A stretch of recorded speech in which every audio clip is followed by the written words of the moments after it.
Night 2 of the International Darts Open in Germany. Why was Stephen Bunting trying to hide his face? And could the hammer nail it down? Madaars Razma felt the pain. Some arrow agony against Mighty Mike. And how about the Maximizer? Could he pull off the upset of a Portuguese powerhouse? Can you say intensity? Today on High Roller Radio.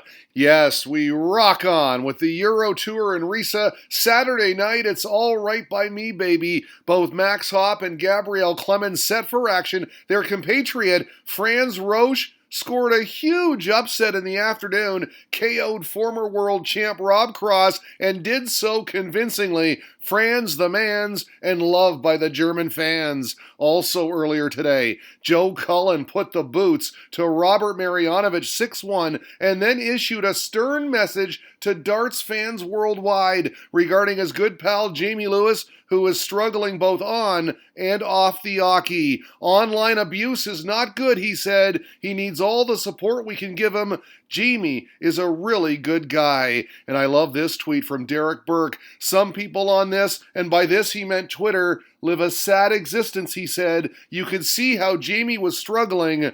Why abuse the lad? And that's the question, isn't it? Why? Before we get to it, I want to thank Juanita McDade for this YouTube comment. Thank you. Much appreciated. Awesome highlight reel, she said. And I also want to thank Charlie Gray for chiming in with this. The boss just can't wait for MVG versus Madaars Razma and then the Gezi Ross Smith tilt. And yes, my friend, they both should be dandies. All right, two of darts big men to get us going. Christoph Ratajski taking on Martijn Kleermaker, and it was the Dutchman who got out quicker, scored first blood in leg 3, the 56 out, tops good, and some animation too. He gave it the fist pump. He still had daylight at 3-1. His winning legs impressive, 14, 17, and 15 darts. The Polish Eagle worried? He clawed it back quickly to level, then calmly took the lead, 3 on the trot. This double 4 made it 4 in a row, and he gave it some. The double barrel fist pump of his own,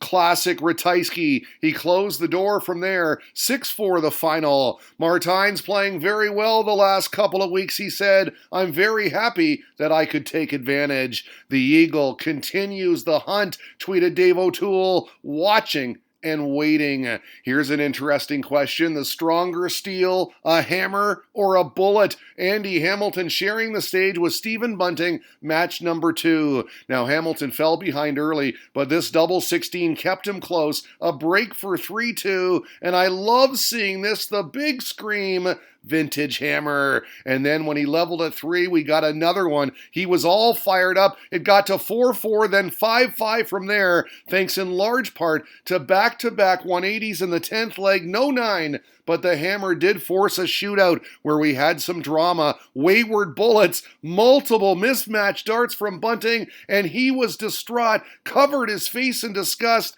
and then it was hammer time. His final act, another big roar, takes down a thriller, not the highest averages, but exciting nonetheless. The fighting spirit, he said. I'm just so glad to get this win. That's the fighting spirit. Next up, Jason Lowe and Nathan Aspinall, and they were trading big shots through the first 8 legs. Here in the 8th, Lowe on 20, double 5 would do it, all square 4-4. Aspinall would hold to retake the lead. This photographer watching on, best seat in the house. He must have got a good shot of this beauty then. The Shanghai from Lowe to force a decider. Great shot. The problem, Aspinall had throw in the 11th leg, and he held just like he's supposed to. 6-5 the final. On his showdown with James Wade tomorrow, you know what dart players are like, he said. He wants revenge from last week. The German faithful on the edge of their seats for this one. Their man Gabriel Clemens taking on Mensur Suljovic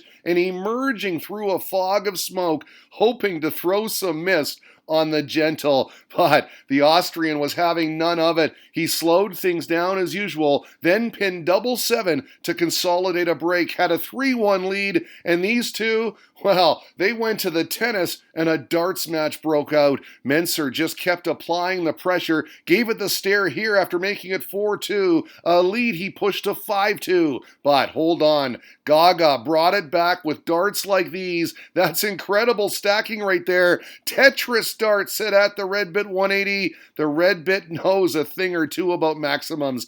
Gaga took 3 on the spin for 5-5, but Sulovich countered nicely with this and then this. In the last leg, the 93 out in 2, clutch. We got the wind-up, we got the release, and then we got handshakes. Terrific tilt. Mensur survives. Madars Razma hoping for the game of his life against Michael van Gerwen, and he seemed ready for it. Despite falling behind 2-0, he returned fire, took the next 2 in the 6th leg though. Absolute agony. Ouch. Squandered a chance to level. Better look here. His head in his hands. He wasted 2 darts for 3-3, and instead it was 4-2 MVG. So, full credit to him. No give up. He was on the perfect 9 in the 7th. Didn't get it, but it was good enough to break back, and then he held for 4-4. But that's all he could muster. The world number 1 closed it out for the 6-4 victory before giving an honest self-appraisal. I wasn't concentrating, he admitted. I could have done a lot more. I don't know. I can't play any worse than this.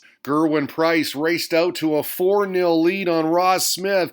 But are you kidding me? The smudger countered with the next 4, which meant Gezi needed that double 20 and he'd get it. Then took a sip of water. His problem, Smith was not folding. He was raising the pot, folks. Fired in this 180 in the 10th leg, which he followed with double 16 5-all. And he wasn't done either. In the shootout, he found another max. Then this double 14 for game, set, match. What a fight back. He took 6 of the last 7 legs on the world number 2. Hopefully I play well tomorrow as well, he said. I have to stay grounded and just crack on. And yes, crack on, sir, crack on. Good luck to this former guest. Max Hopp came out flying against Jose de Souza, tossed in 4 180s in the first 2 legs, culminated by this double 16. In fact, he took a 3-0 lead and did so confidently. Then in the 5th leg, the showstopper, a stellar 148 on double 14, and the explosion. Wow, look at that intensity. 4-1. And how about it? The Maximizer charges on by a score of 6-3. Thumbs up to the crowd, then applause as the Portuguese powerhouse Jose de Souza, last week's champ, exits the stage. I need to be more consistent, Hopp said, and everything is possible. And finally, full disclosure, I didn't get much on this match, but holy Jesus, Jesus Nogueira upsetting Ian White in our finale. The Spaniards on fire, playing well. You can make the final 6-3. So there you have it. Night 2 done and dusted. The last 16 tomorrow. But for now, it's Maxi Hopp. Maxi Hopp. Jose, not today. On High Roller Radio.